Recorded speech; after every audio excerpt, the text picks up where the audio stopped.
అందరికీ నమస్కారం.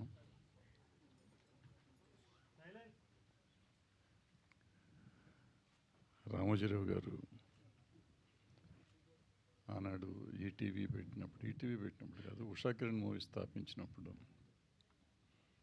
అప్పటికే మేము సినిమాలు తీస్తున్నాం. నేను, పోకూరు బాబురావు గారు, నారాయణమూర్తి గారు, మహేంద్ర గారు, ఇట్లా ఒక మాదిరి సినిమాలు చేస్తున్న బ్యాచ్ మేమే ఉండేవాళ్ళం అప్పట్లో. ఆ టైంలో రామోజీరావు గారు ఈ సినిమాలు తీయటం మొదలెట్టారు. పెద్ద సంస్థ వచ్చారు కదా, పెద్ద పెద్ద సినిమాలు పెద్ద హీరోలతో తీస్తారు అనుకున్నాం మేము. అలా కాకుండా మేము చేసే సినిమాలు లాంటి సినిమాలే చేశారు. బట్ అవన్నీ సెన్సేషనల్ హిట్స్ చేశారు. వాళ్ళు ఫస్ట్ 4 ఫిలిమ్స్ అయితే ఇండస్ట్రీ రికార్డ్స్ బ్రేక్ చేసినాయి వాళ్ళ సినిమా, రామోజీరావు గారి సినిమాలు. ఉషా కిరణ్ మూవీస్ పతాకం ఆకాశంలోకి వెళ్ళిపోయింది అప్పుడు. ఆయన ఏ ఆశయాలతో ఆ రోజు స్థాపించారో తర్వాత ఎందుకో కానీ కొంతకాలం వెనకబడ్డారు వాళ్ళు. ఈటీవీ విన్ పెట్టినప్పుడు కూడా ఈటీవీ విన్ ఆయన ఒక కళ. ఈటీవీ విన్నే కదా, ఈటీవీ స్మాల్ ఛానల్స్ 60 అనుకుంటా కదా.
పేరు మీద ఈ అవార్డ్స్ స్టార్ట్ చేశారు. ఈ అవార్డ్స్ ఇచ్చినప్పుడు అసలు స్టేట్ అవార్డ్స్ అంటేనే ఒకప్పుడు చాలా బ్రహ్మాండంగా ఉండేవి. తర్వాత మధ్యకాలంలో కమర్షియల్ సినిమాలకి, ఏదో సినిమాలకి పెద్దవాళ్ళకే ఇస్తారు అనే ఒక నానుడి ఉండిపోయింది. కానీ ఈ సంవత్సరం అవార్డ్స్ చూస్తే హ్యాట్స్ ఆఫ్ టు జ్యూరీ. ఆ జ్యూరీతో పాటు డెఫినెట్గా గవర్నమెంట్ ఇంటర్ఫియరెన్స్ ఉండుంటే వీళ్ళందరికీ అవార్డులు వచ్చాయి కాదు గ్యారంటీగా. సో గవర్నమెంట్ని కూడా అభినందిస్తూ ఈ కొత్త కథలు తెప్పించి కొత్త ధైర్యం, నాకు ఆల్మోస్ట్ ఈ డైరెక్టర్లందరితో అవార్డ్స్ రాకముందే ప్రొడ్యూసర్లు డైరెక్టర్లతో కూడా నేను ఈ నితిన్కి ఫోన్ చేసి నెంబర్లు తీసుకుని రోజు మాట్లాడుతూ ఉండేవాడిని. అంటే ఇన్స్పిరేషన్, వాళ్ళతో మాట్లాడతాం, ఒక ధైర్యం వచ్చేది, ఒక ఇన్స్పిరేషన్ వచ్చేది. వాళ్ళకు వచ్చిందో లేదో తెలియదు కానీ నాకు మాత్రం ఇన్స్పిరేషన్ వచ్చింది ఆ పిల్లలతో మాట్లాడుతున్నప్పుడు.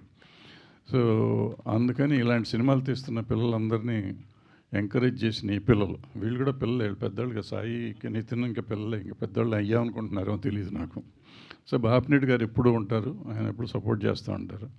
సో ఈ గవర్నమెంట్ని, మా పర్టికులర్గా నా జ్యూరీని ఎంకరేజ్, ఎంత అంటే అంత, అసలు వాళ్ళు ఏ ధైర్యంతో ఈ అవార్డులు ఇచ్చారు నాకు అర్థం కావట్లా.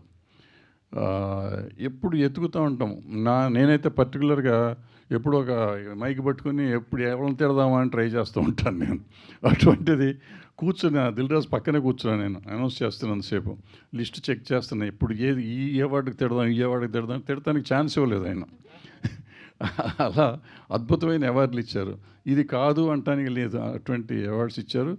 అది ఎందుకు వచ్చినాయంటే ఈ పిల్లలు అంత అద్భుతమైన సినిమాలు తీశారు. ఒక్కొక్క డైరెక్టరు, కొత్త రైటరు, కొత్త ప్రొడ్యూసరు, కొత్త హీరో, కొత్త హీరోయిన్లు అందరూ కొత్త వాళ్ళే అయినా కానీ అద్భుతమైన అవుట్పుట్ ఇచ్చారు. ఆ అవుట్పుట్ ప్రజలను మెప్పించింది. అది ఓటీటీలో అయి ఉండొచ్చు, థియేటర్లో అయి ఉండొచ్చు. అండ్ ఆ సినిమాలు థియేటర్లో రిలీజ్ చేద్దాం అనే ధైర్యం వీళ్ళకి ఎందుకు వచ్చిందో తెలియదు. వచ్చిన తర్వాత సినిమా ఇండస్ట్రీకి కూడా ధైర్యాన్ని ఇచ్చారు ఇందాక చెప్పినట్టు. సో వీళ్ళందరినీ అభినందిస్తూ సెలవు తీసుకున్నాను. Thank you.